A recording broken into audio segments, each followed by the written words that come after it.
नमस्ते दोस्तों। तो इस मॉड्यूल में हम बैगिंग के बारे में समझेंगे। तो बैगिंग क्या है? Bootstrap aggregating. तो ये BAGGING, तो इससे मिलके बनता है हमारा बैगिंग। तो लर्निंग ऑब्जेक्टिव्स क्या हैं? इस मॉड्यूल में हम बैगिंग के कॉन्सेप्ट को, जो कि मशीन लर्निंग में बहुत ही यूज़ होता है, उसको समझेंगे। तो एंसेम्बल मेथड में जो होते हैं वो हम क्लासिफिकेशन और रिग्रेशन दोनों तरह के टास्क में यूज़ करते हैं। तो इसमें क्या होता है, हम ढेर सारे लर्नर्स होंगे जो कि डिफरेंट ट्रेनिंग डेटा सेट के ऊपर ट्रेन किए जाते हैं, जिनका हम मेजॉरिटी वोट लेते हैं। तो ये हमारा बैगिंग का कॉन्सेप्ट होता है। तो बेसिकली बैगिंग में हम क्या कह रहे हैं कि हमने ढेर सारे लर्नर्स बनाए और हर लर्नर को हमने थोड़ा सा डिफरेंट तरह का training data set slightly different करके दे दिया। तो उससे क्या होगा, एक तरीके से हर लर्नर डिफरेंट डेटा सेट पे ट्रेन हो रहा है। सो इसको क्या हम कहते हैं, based on the concept of bootstrap sampling. Bootstrap sampling क्या है? स्टैटिस्टिकल मेथड है for estimating the variability of an estimator. तो वो कैसे काम करता है कि पहले आप अपने ट्रेनिंग डेटा सेट की रैंडम सैम्पलिंग करेंगे with replacement to create multiple bootstrap samples, जो कि हमने रैंडम फॉरेस्ट में भी समझा था कि किस तरीके से हर ट्री के लिए हम डिफरेंट डेटा सेट क्रिएट करते हैं।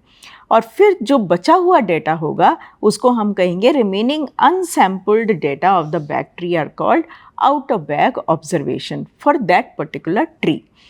तो और फिर एस्टिमेटर क्या करेगा, तो जैसे कि जो हमने पिछली बार भी रैंडम फॉरेस्ट के केस में भी एग्जांपल लिया, तो सपोज करिए कि आपके ट्रेनिंग डेटा सेट में x1, x2, x3, x4, x5, x6 ये ट्रेनिंग आपके सैम्पल्स हैं। आपने ट्री 1 लिया और ट्री 1 का जो सेट आया वो आपका है से x3, x5, x2, x2, x3 and x1।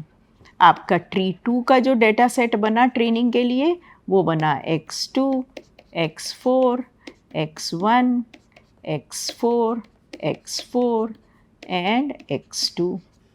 तो अगर मैं ट्री 1 को देखूं तो ट्री 1 के लिए OB कौन सा डेटा सेट हुआ? OB में क्या हुआ? x1, x2, x3 तो यहाँ आ गए, x4 और x6 नहीं आए फॉर ट्री 1।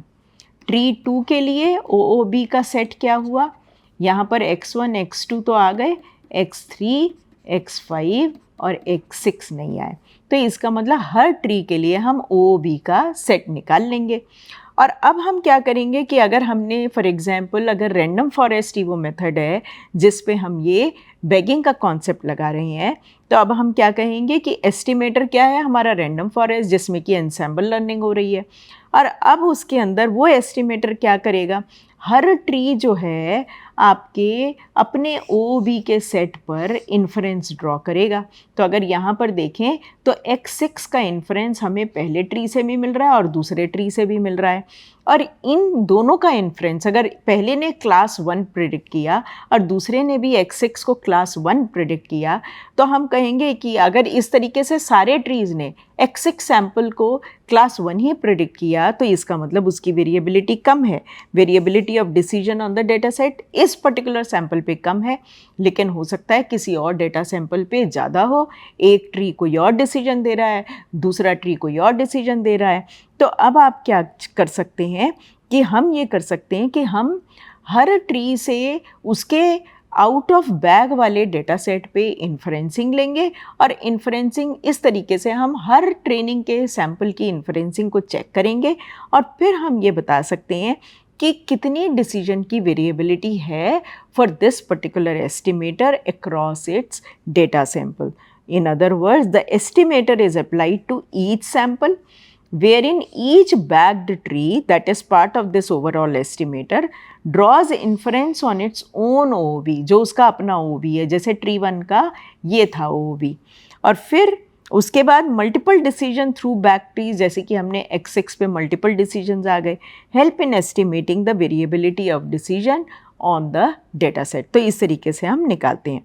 और ये जितने भी लर्नर्स होते हैं, मीन्स लर्नर यहाँ पर क्या है, अगर रैंडम फॉरेस्ट है तो each learner is nothing but a decision tree. So all these learners are actually, ये सारे के सारे पैरेलल में काम कर रहे हैं. तो वर्किंग कैसे होगी, ट्रेनिंग के समय क्या होगा, randomly select a subset of the training data with replacement, train a base model. अगर रैंडम फॉरेस्ट है तो एक ट्री है जिसको हम ट्रेन कर रहे हैं. Repeat the process multiple times. क्यों, to create multiple base models. तो मल्टीपल ट्रीज आपने तैयार कर लिए और फिर उसके बाद करेंगे aggregate the prediction of all the base models. अगर रिग्रेशन है तो आप एवरेज कर सकते हैं, और अगर आपका क्लासिफिकेशन होगा तो हो सकता है आप मेजॉरिटी वोट कर लें. तो अब एक क्लासीफायर का एग्जाम्पल देखते हैं बैगिंग के केस में. तो ये हमारा ओरिजिनल डेटा है. अब हमने यहाँ पर कई क्लासीफायर देखे, classifier 1, classifier 2 and let us से क्लासीफायर n. हर एक को अब आप देख सकते हैं कि थोड़ा सा डिफरेंट ट्रेनिंग डेटा मिला. तो हमने बूटस्ट्रैपिंग किया जिसमें कि हमें ये डेटा सेट मिले हर एक क्लासीफायर के लिए. फिर हमने क्या किया कि हमने एग्रीगेटिंग करके उनके डिसीजन को एग्रीगेट किया और हमने एक एंसेम्बल क्लासीफायर से उसकी क्लासिफिकेशन रिजल्ट निकाले. हम एक बात करते हैं अनस्टेबल एल्गोरिथम की. तो अनस्टेबल एल्गोरिथम कौन सी होती हैं, वो होती हैं जिनमें अगर आप ट्रेनिंग सेट में ज़रा सा भी चेंज कर दें तो आपके डिफरेंसेस जो हैं टेस्ट सैम्पल पे, टेस्ट डेटा पे बहुत आने लगेंगे. तो इनको हम कहते हैं अनस्टेबल एल्गोरिथम्स. और ये क्या होती हैं, इस तरह की एल्गोरिथम्स की वेरिएंस ज़्यादा ही मिलेगी. तो bagging is useful with unstable algorithm, जैसे न्यूरल नेटवर्क्स या डिसीजन ट्री या कंडेंस्ड नियरेस्ट नेबर्स एल्गोरिथम. ये सारी एल्गोरिथम्स वो हैं जो कि अगर थोड़ा भी आपका ट्रेनिंग डेटा चेंज हो जाता है तो उसका इन्फरेंस, अगर टेस्ट आपने फिक्स रखा हुआ है और ट्रेनिंग डेटा को हर बार आप चेंज करते हैं तो आप पाएंगे थोड़े से डिफरेंसेस कई बार ज़्यादा भी हो सकते हैं. लेकिन बैगिंग कोई इम्प्रूवमेंट नहीं देगा अगर आपकी stable algorithm, stable learning algorithm है. हाइपर पैरामीटर्स इसमें क्या हैं, तो हाइपर पैरामीटर भी हैं भाई, कितने हम नंबर ऑफ़ ट्रेनर्स या बेस लर्नर्स चूज़ करें जो कि हमारी कॉम्पिटेशनल कॉम्प्लेक्सिटी को तो ना बढ़ाए लेकिन हाँ हमारी को अच्छी परफॉर्मेंस दे और वेरिएबिलिटी को, वेरिएंस को कम कर दे. और size of the bootstrap example कितना होना चाहिए. अब आप कितने सैम्पल्स, बूटस्ट्रैप का साइज़ क्या करें, controls the trade off between bias and the variance. अब केस स्टडी क्या है, केस स्टडी हमारी रिग्रेशन डिसीजन ट्री या क्लासिफिकेशन डिसीजन ट्री है.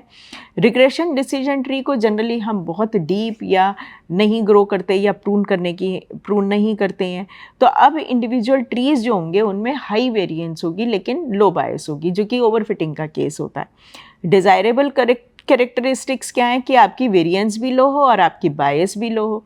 अब बायस तो लो है लेकिन वेरिएंस हाई है, तो अब आप उसे कैसे करेंगे.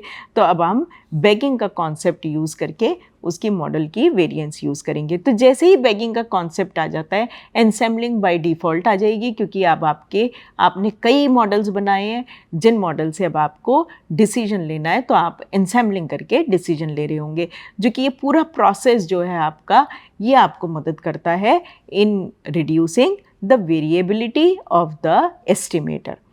तो अब यहाँ पर out of bag error estimation होती है जो हम एक बार अभी पहले एक्सप्लेन कर ही चुके हैं. तो हम कैसे वैलिडेशन एरर को करें for a bag model without the need to perform. तो यहाँ पर हमें कोई क्रॉस वैलिडेशन का डेटा सेट बनाने की ज़रूरत नहीं है और कोई वैलिडेशन सेट बनाने की पर से ज़रूरत नहीं है, क्योंकि हर ट्री को कुछ सैम्पल्स मिलेंगे ट्रेनिंग डेटा से और जो बचा होगा वही उसका वैलिडेशन डेटा सेट हो जाएगा, जिसे हम आउट ऑफ बैग भी कह रहे हैं. तो out of bag data set जो है वही उस ट्री का वैलिडेशन डेटा सेट की तरह काम आएगा. For each sample in which ever learner it becomes the, वो भी उसका प्रेडिक्शन हम निकालेंगे और फिर जितने भी लोगों ने हमें उस सैम्पल पे प्रेडिक्शन दिया है उनका हम मेजॉरिटी वोट या मीन, रिग्रेशन या क्लासिफिकेशन के हिसाब से करके हम रिज़ल्ट निकालेंगे. और इस तरीके से हम ओवरऑल OB रिग्रेशन या क्लासिफिकेशन की एरर को भी कंप्यूट करेंगे. एडवांटेजेस क्या हैं, help reduce the variance of the ML model, can help avoid model overfitting, generalisation आपको बेटर मिलेगी मॉडल की, और नॉइज़ और आउटलायर्स के लिए ये रोबस्ट हो जाएगा, and it can handle a large number of input features. Limitations क्या हैं, दोबारा चॉइस ऑफ हाइपर पैरामीटर पे डिपेंड करता है। अगर आपका डेटा सेट बहुत बड़ा हो जाएगा तो ये प्रोसेस थोड़ा सा स्लो हो जाएगा, और अगर आपका फीचर्स भी बड़े काफ़ी सारे हैं और डेटा भी बहुत बड़ा है तो इसकी इंटरप्रिटेशन, जो रैंडम फॉरेस्ट जिस तरह के मॉडल होते हैं या बैगिंग के जो मॉडल हैं जिनमें मल्टीपल लर्नर्स हैं, तो उनकी इंटरप्रिटेशन भी थोड़ी ट्रिकी या चैलेंजिंग हो जाती है। तो अब अगर हम बैग ट्रीज़ देखें जिनमें कि बैगिंग करके हमने इकट्ठे किए हैं, या रैंडम फॉरेस्ट देखें, तो दोनों में सिमिलैरिटीज़ क्या हैं और डिसिमिलैरिटीज़ क्या हैं। सिमिलैरिटी क्या है, दोनों ही को हम कह रहे हैं कि हाई वेरिएंस को रिड्यूस करेंगे। तो जो एक सिंगल डिसीजन ट्री में बहुत हाई वेरिएंस आ रही है, चाहे हम बैग ट्री का कॉन्सेप्ट यूज़ करें या रैंडम फॉरेस्ट, दोनों ही उसको घटा देंगे।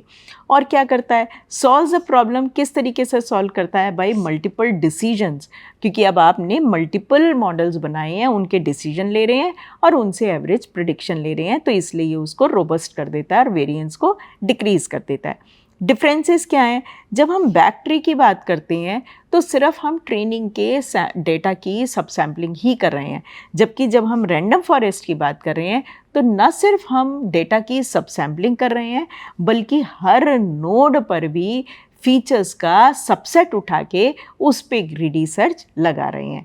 तो ये हमारा डिफरेंस होगा अगर हम बैग ट्री बनाएं विज़ अगर हम रैंडम फॉरेस्ट बनाएं, लेकिन दोनों ही वेरिएंस को रिड्यूस करते हैं। इन समरी, इस मॉड्यूल में हमने बैगिंग के कॉन्सेप्ट को देखा, एडवांटेजेस समझे, और साथ में हमने रैंडम फॉरेस्ट और बैग ट्री को भी इन डिटेल में समझा। Thank you.